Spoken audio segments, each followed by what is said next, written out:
básico a la fascia transversal.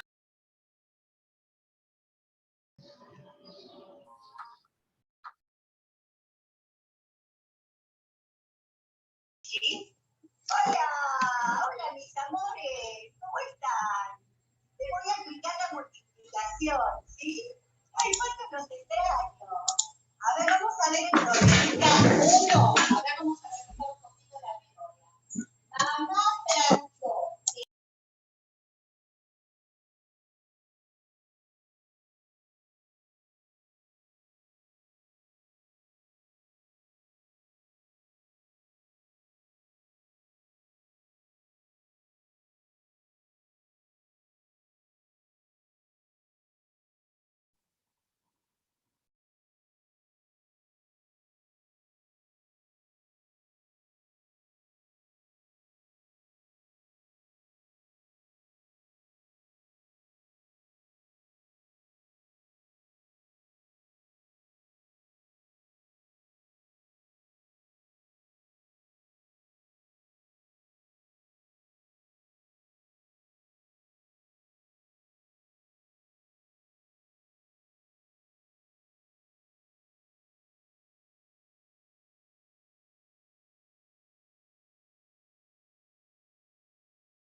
Hola, buenos días a todos. Pues bueno, disculpen el retraso, pero bueno, ya estamos aquí, ya la mayoría, entonces creo que ya podemos dar comienzo. Bueno, pues hoy Alex nos va a estar acompañando y pues bueno, vamos a ver con él el siguiente tema del temario. Entonces, Alex, por favor. Sí, hola, buenos días a todos. Buenos días. Buen día. Good morning. Good morning. How are you? Buenos días. I'm fine. Hola, buenos días. Bien. ¿Y ustedes? It's a pleasure to listen that.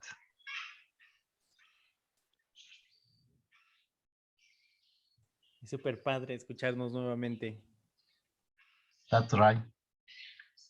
Well, okay, today the classroom that in English. No, ¿verdad? Ay, no. No, por favor. No quieren en inglés. No, por favor. Ok. Bueno,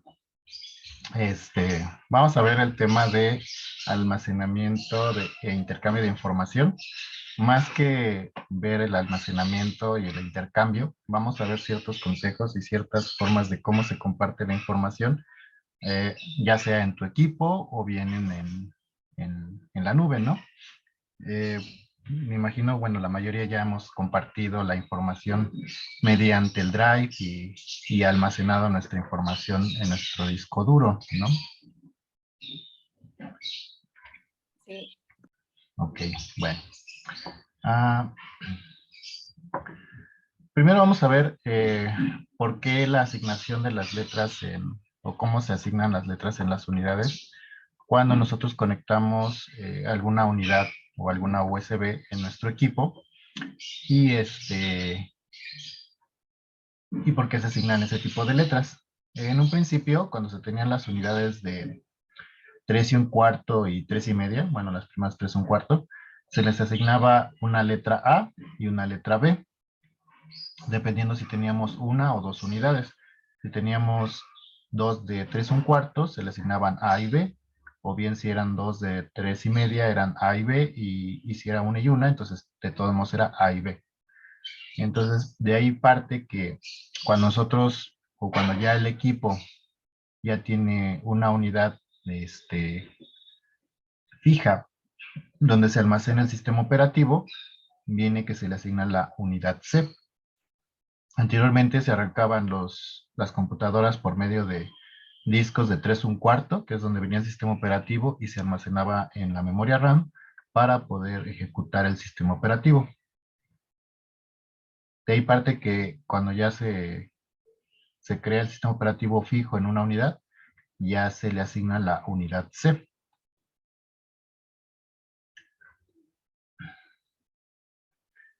Bueno, ¿qué son los sistemas de archivos?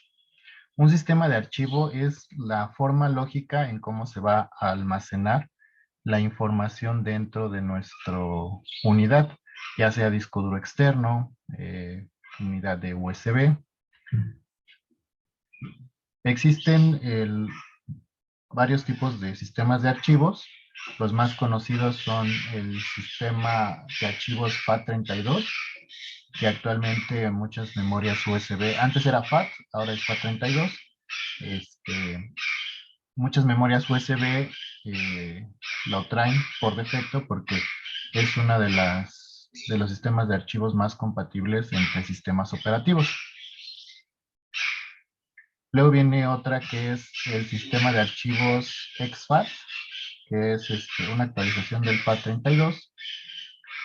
Antes el FAT32 solamente se admitía archivos hasta 4 GB y ya con el sistema exFAT ya lo admite archivos de más de 4 GB.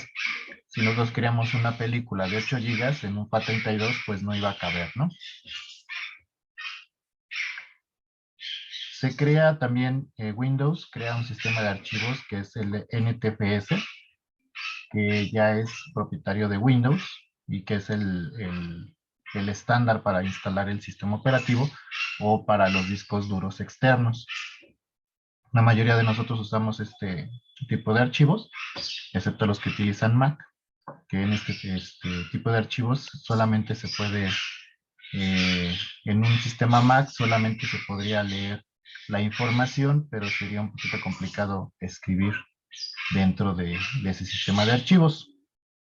Luego viene el propietario de Mac, que es el HF Plus, que igual si se tiene un sistema de archivos en Windows, este sistema se puede leer la información, pero no se podría escribir en el disco duro. Y después de ello viene el sistema de archivos XT2, XT3 y XT4, que estos ya son propietarios de Linux o los sistemas Genome, ¿no? ¿Cómo se almacenan los archivos? Bueno, tenemos este que es como todo lo conocemos, que es mediante un sistema de carpetas. Se tiene una carpeta principal, de ahí se crean subcarpetas, y de las subcarpetas se crean subcarpetas, y así sucesivamente hasta que nosotros guardemos el archivo que necesitemos, ¿no? Existen otros tipos de almacenamiento, como es el sistema por bloques. Se divide la información, o dependiendo de cómo se vaya almacenando la información, se va dividiendo, se le crea un ID para que se pueda conectar la información entre cada uno. Se realiza la consulta y después se une cada una de las partes por medio de ese identificador y se presenta al usuario. Y tenemos el almacenamiento de objetos. Esto ya se utiliza cuando son los servidores o algún tipo de información muy grande, por ejemplo lo de YouTube, que son mediante archivos ya sea de video, imágenes, audio, documentos muy grandes o otro tipo de archivos. Ahí la consulta se realiza y se presenta la información como tal. La desventaja es que la información se tiene que crear de una sola vez o se tiene que almacenar de una vez para que este archivo quede completo. No se puede ir sobreescribiendo o creando por partes. ¿Dudas hasta ahí? No. No. Ok. Bueno, nuestro Windows o la mayoría de los sistemas operativos almacenan la información de esta manera. Tenemos una unidad principal o una unidad raíz y se crean las subcarpetas, y dependiendo si queremos ir almacenando información dentro de esas carpetas, ya que sea que se guarde directamente en la carpeta principal o se creen subcarpetas dentro de esa misma carpeta. Aquí tenemos el ejemplo, ¿no? Que es nuestra ventana de Windows, del explorador de archivos. Tenemos la parte de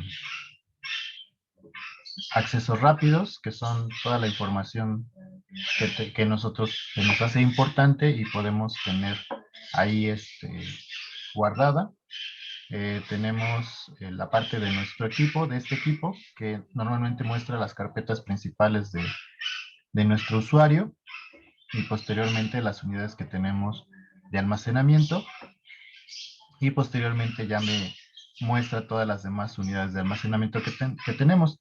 Si aquí yo conecto a otra unidad, entonces aquí me va a marcar otra unidad que podría ser la E, por ejemplo, o la F, o dependiendo de cómo, cuando yo lo conecte, qué letra le asigne, ¿no? Esa letra la podemos cambiar o la podemos dejar como está. Y después tenemos las unidades de red, que si yo tuviera carpetas compartidas en mi red local, entonces aquí podría ver los equipos que están disponibles, o bien mis unidades de almacenamiento que podemos tener ahí, ¿no? En este caso, si tuviéramos un NAS, por ejemplo, entonces aquí se podría ver la carpeta compartida de ese sistema de archivos. Aquí como no tengo nada, pues no me va a mostrar nada, ¿no?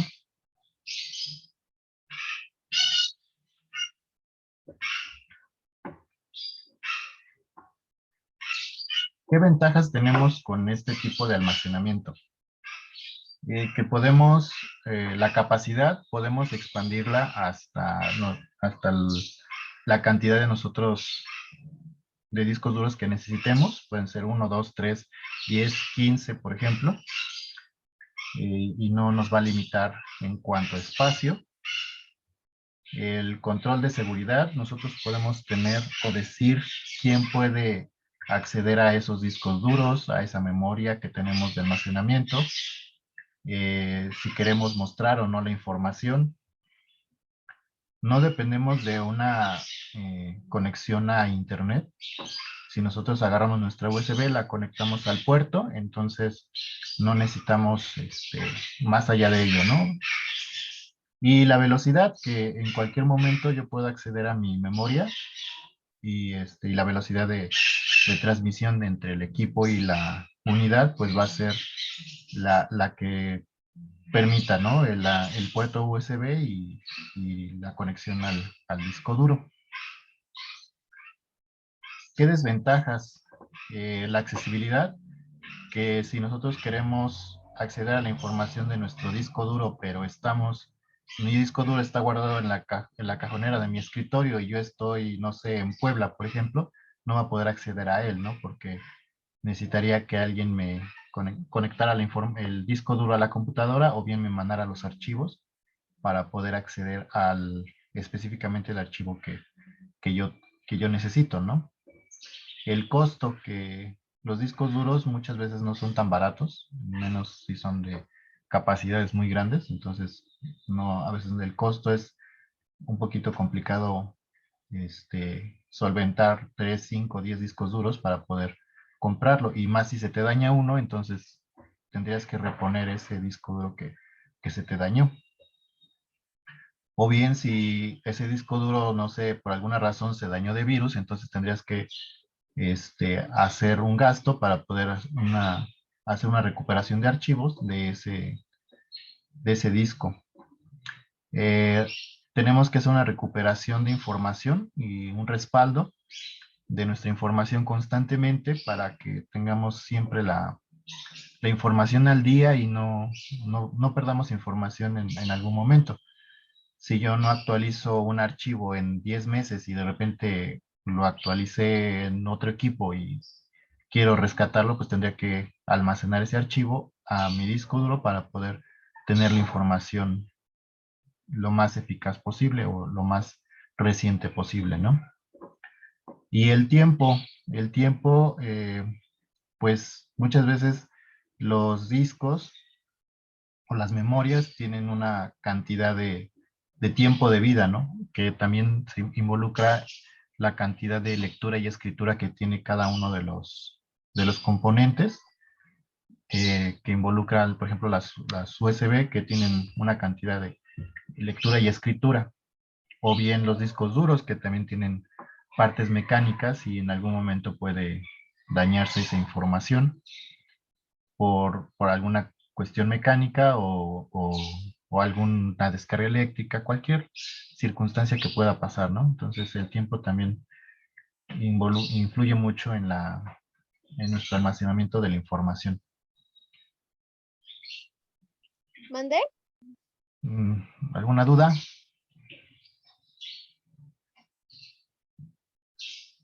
No, Alex, todo Hasta bien. ahorita no. Ok. Bueno, entonces, ¿qué recomendaciones se tienen para ello y para que muchas veces no perdamos la información?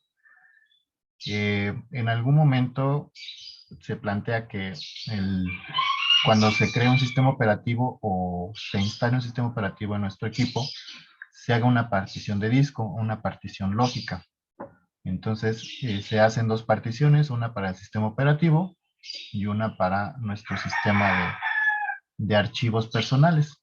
Entonces, así, si se llega a dañar esa partición, la información quedaría resguardada en la otra parte del disco y se podría recuperar mucho más fácil.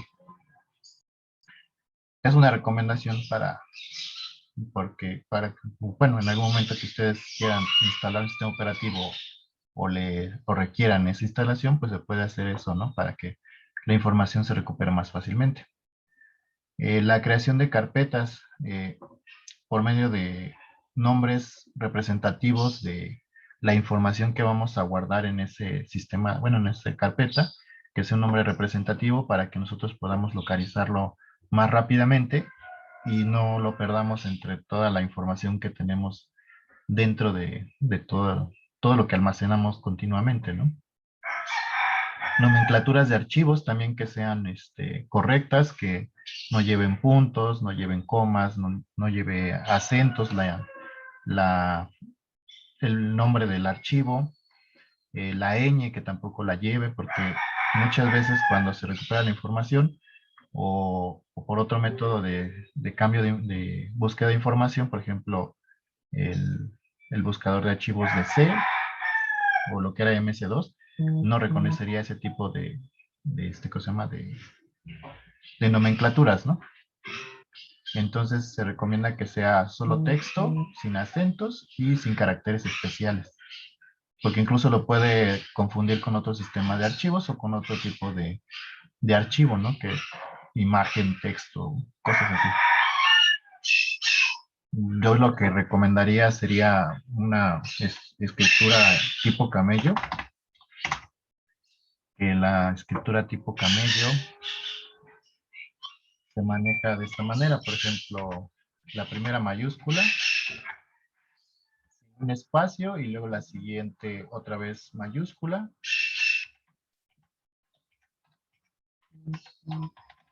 Por ejemplo, ¿no? Que sean letras mayúsculas sin espacios y las letras mayúsculas ya me separarán o me dirá algo este archivo, ¿no? Pero tampoco que sean archivos muy largos o, bueno, nombres muy largos, porque en algún momento también el sistema operativo no podría llegar a leer la, la cantidad de caracteres, ¿no? Yasmín. Los guiones bajos también serían recomendados. Yo sé mucho de usar guiones bajos, ¿o no? Sí, son aceptados. También es una forma de separar las letras. Bueno, las palabras que, cómo vamos a nombrar el archivo, también es válido, sí, es muy válido. Pero también, como les digo, no utilizar espacios tan grandes. No sé, por ejemplo, el archivo final del trabajo de estructura, no sé, algo, por ejemplo, ¿no? Que no sean nombres así tan largos, porque como les decía, en algún momento Windows no, o algún sistema de archivos no va a leer completo ese nombre, ¿no? Lo que son las rutas de nuestros equipos, por ejemplo, aquí tenemos en la parte de arriba, a ver, déjenles pongo una ruta.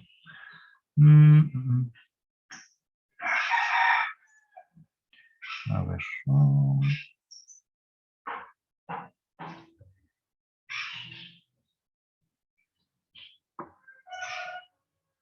Por ejemplo, esta ruta, ¿no?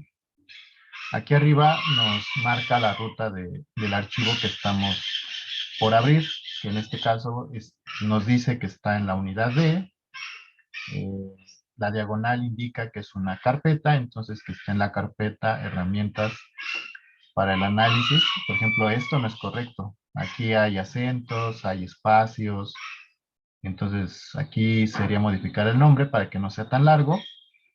Luego otra vez la diagonal que me indica una carpeta y luego me dice la otra carpeta a la que estoy refiriéndome.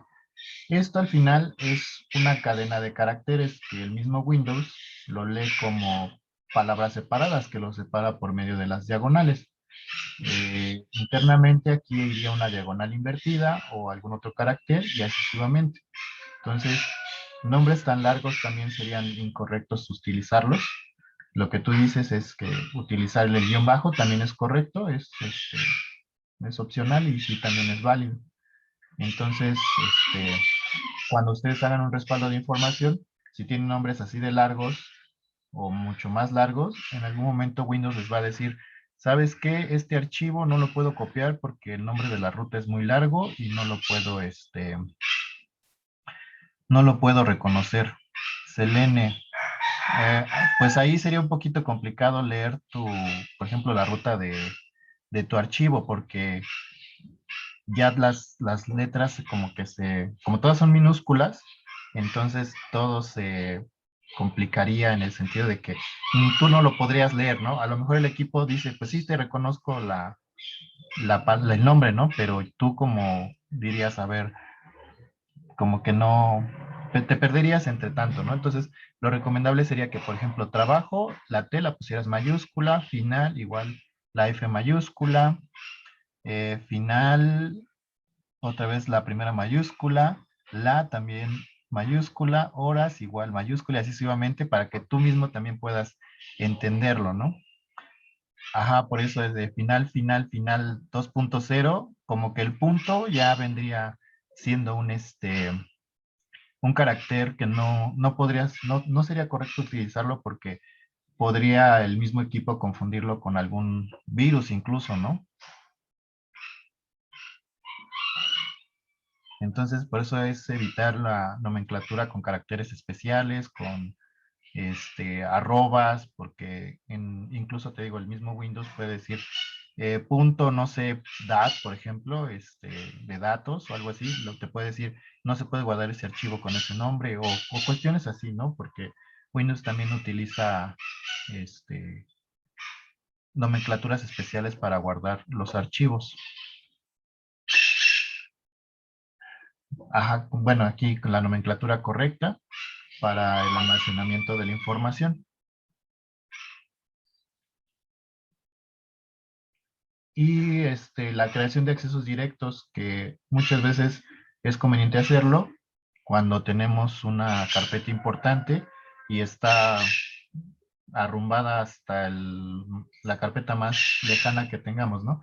Entonces, por ejemplo, si tenemos trabajos de informática, subcarpeta, mes enero de semana 4, tarea 10, trabajo no sé qué, y así sucesivamente. Entonces, muchas veces sería conveniente hacer un acceso directo para esa carpeta en específico, para que no tengamos que decir dónde quedó esa carpeta, ¿no? Sino que ya con el acceso directo nos llevaría directamente a esa información. ¿Dudas hasta aquí? ¿No? Ok, muy bien. Bueno, la seguridad de información. La información siempre está en riesgo de perderse. Siempre tenemos el riesgo de que nuestro equipo falle, de que el disco duro se dañe, de que la memoria se queme, de que ya no lo lea el puerto USB, mil cosas, ¿no? Entonces siempre es importante tener un resguardo de esa información, eh, o una copia de esa información para que en el momento que cualquier contingencia que podamos tener con los archivos personales, podamos hacer una recuperación lo más rápida posible, ¿no? ¿Qué es recomendable? Almacenarlo mediante ya sea USB, otras USB, un CD, un DVD, de alguna otra manera para que siempre tengamos la información al 100% y lo más reciente posible, ¿no? Muchas veces es recomendable tener dos discos duros, que uno sea el respaldo del otro.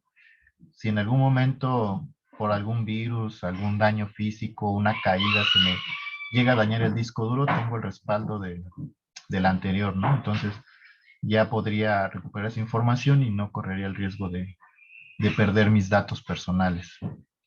Yasmín, Ah, yo tengo una consulta. dime. Eh, Antes yo tenía una computadora, la cual pues tuve que formatear, pero previo a eso le había instalado dentro del sistema el Drive que es de escritorio y ahí Ajá. guardaba en la carpeta todo para que se enlazara con la nube.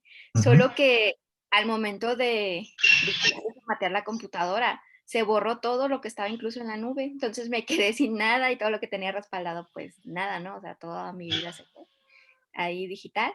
Y Ajá. quería saber si existe algún tipo de programa similar a ese como Drive, pero que al momento de formatear la compu, pues no me borre todo y que se mantenga allá en la nube. Pero Pues, todo gestionado desde el sistema operativo, desde aquí, ajá. desde local. Ok. Sí, pues es raro porque, bueno, no me había pasado, porque se supone que todo lo que se manda a la nube o por medio de tu Drive, pues se queda allá, ¿no? Es como tu celular, que si lo tienes vinculado con tu Drive, muchas veces la información que tienes en tu celular se manda directamente allá. Si tienes tu celular, pues recuperas mediante la información, pero pues, ahora sí que no sé qué pasó ahí, la verdad. Este, pues es que algún programa como tal sí lo existiría, pero pues la mayoría sí son de pago, porque pues muchas veces tienen funciones, pues específicas para ello, ¿no? O sea, son programas que cada cierto tiempo te van a mandar tus archivos o tu información de tu disco, de tus carpetas, directamente a donde tú quieres que se guarde. ¿Cómo se...? Pero sí tendrías que hacer un sistema de pago para eso. Muchos de los programas gratuitos no hacen esas funciones, simplemente lo puedes hacer manualmente, pero sí sería cada cierto tiempo. Ok, gracias. Ahorita no tengo ninguno presente, pero sería cuestión de investigar y ver cuál te podría ayudar en eso, ¿no? Porque a mí lo que me gustaba de aquella modalidad es que no tenía que subir nada ni acceder a la página directamente de Drive, sino que todo lo gestionaba a través de mis carpetas localmente aquí en mi equipo y se subía en automático. Pero Sí, con pues, ¿no? Que de aquí lo mandas y de aquí ya ajá, ese. Y sí, al directamente. momento de formatear mi compu, pues ya se perdió todo lo que estaba guardado allá. Mm, Pues sí, te digo que es raro porque te digo que lo que hay aquí no debería borrarse porque al final todo está en la nube, no está en tu equipo físicamente, ¿no? Buena suerte. Sí, yo creo que Pero esa fui. versión del OneDrive solamente es para los que lo pagan, ¿no? Porque a mí no me pasa. A mí no me guarda nada. Más bien no lo tienes vinculado porque ya ves que OneDrive sí te permite 15 gigas de cosa se llama de almacenamiento gratuito. Entonces lo que tú tienes que hacer es vincular tu computadora, vincularla al Drive para que esos 15 gigas los puedas ocupar. Pero pues si tú tienes más información ahí, no te lo va a almacenar más allá de esos 15 gigas, ¿no? Te va a decir que tu unidad ya está saturada. Ok, ok. Pero sí lo permite. Bueno, ¿en qué estamos? Bueno, nosotros en nuestro disco siempre tenemos la dividido esta es mi unidad G, ¿no? Tenemos nuestras carpetas de sistema, donde se van guardando cada una de los programas que vamos instalando. Normalmente se guardan aquí en Windows. Y aquí tenemos todos los archivos de sistema, ¿no? Entonces, todos estos son los archivos que en algún momento, aunque los respaldemos, pues no nos sirve de nada porque los programas, si no están instalados o si el sistema operativo no les ha asignado algún reconocimiento para decir un tiempo de reloj para ejecutar el programa, pues no nos no serviría como respaldo, ¿no? Realmente la que nos importa es esta, la de usuarios, que aquí están todos los usuarios que vamos creando conforme vamos iniciando sesión en nuestro equipo.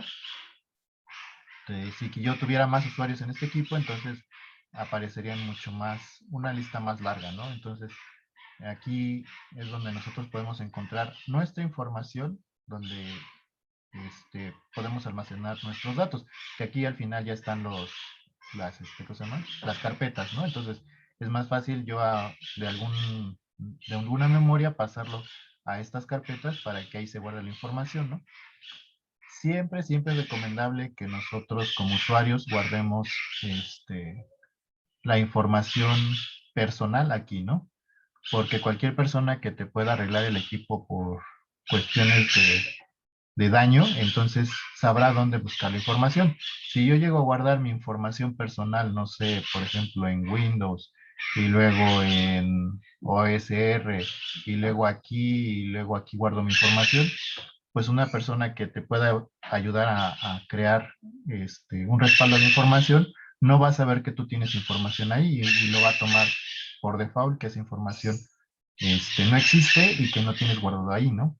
O si yo me meto aquí y me meto a System 32, ¿dónde está System 32?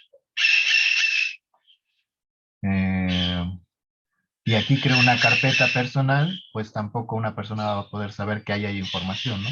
Entonces siempre es recomendable nosotros guardarla en usuarios, nuestro respectivo usuario, y ya dividirla conforme lo necesitemos, ¿no? Que les digo, al final no es necesario esta ruta, sino que aquí ya tenemos los accesos directos a esas carpetas. Entonces, tenemos que distinguir entre archivos de sistema y los archivos personales para nosotros poder saber cuál es la información que podemos respaldar. Tenemos que tener una frecuencia